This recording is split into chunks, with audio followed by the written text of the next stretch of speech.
This shit is becoming all too common in America. But here we go. I've never seen anything like this. A local news helicopter captured the fear and chaos in St. Louis as high school students leapt from a rooftop to escape a young shooter with a long gun. I was trying to run and I couldn't run. Me and him made eye contact, and I'm glad I made it out because his gun got jammed. It happened at Central Visual and Performing Arts High School on the 3rd floor. Parents racing to school. She's like, Mom, hurry up. They're shooting. She didn't know how many people it was. So I just left work and I just ran here to get her. After the shooter quickly killed 2, authorities say police ran towards the gunfire and struck the suspect, Orlando Harris, who attended the school last year and died as officers returned fire.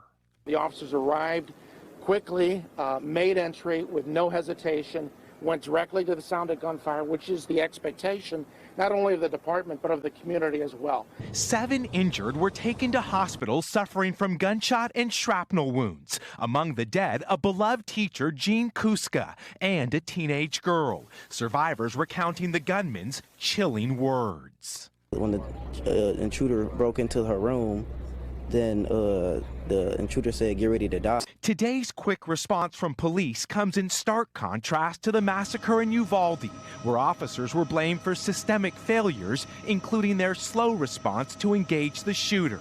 Parents in St. Louis grateful. Recognized police are just starting this investigation, but what else do we know about the suspect thus far? Well, Lester, we are still learning new details about the suspected 19-year-old gunman. Police say Orlando Harris had almost a dozen 30-round high-capacity magazines on him. He may have been suffering from mental health problems, they say. A big question remains motives. And, Lester, we should point out the police chief says the school doors were locked, which likely slowed down the gunman. These mass shootings are becoming so common in the United States. It is getting fucking ridiculous. The first thing is, I'm trying to figure out where the fuck do these kids keep getting these damn guns from? This kid was 19 years old, which means he's not legally able to buy a gun. So, of course, he got it illegally from somewhere. This world is so fucked up that kids are able to go out and buy fucking guns from off the street. And even if you're selling guns on the street, why are you selling it to children? And then they said this kid had mental health problems. And it makes me wonder, does the school have something to do with it?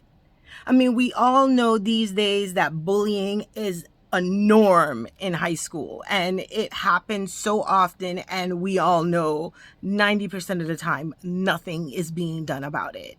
And I've always wondered about these kids that come up and just start shooting the hell out of people if they're a victim of that abuse. I mean, what else can make a kid want to come back to their school and shoot it up? Like, I don't know if it's the law failing us by not getting these guns off the street. I don't know if the schools are failing these children by allowing them to endure the bullying and the abuse that they do during school. Or do we blame the parents for not recognizing that our child is going through something so fucked up that we really need to be talking to them and figuring out what it is? All I know is, as a parent, I'm afraid to send my kid to school. I have been in the situation where my son has called me and said they have a shooter in their school. We got to do something, y'all. I am so tired of seeing babies die. I am so tired of seeing mass shooting in schools. We're failing our kids somewhere. And we need to find out where it is. Because we losing.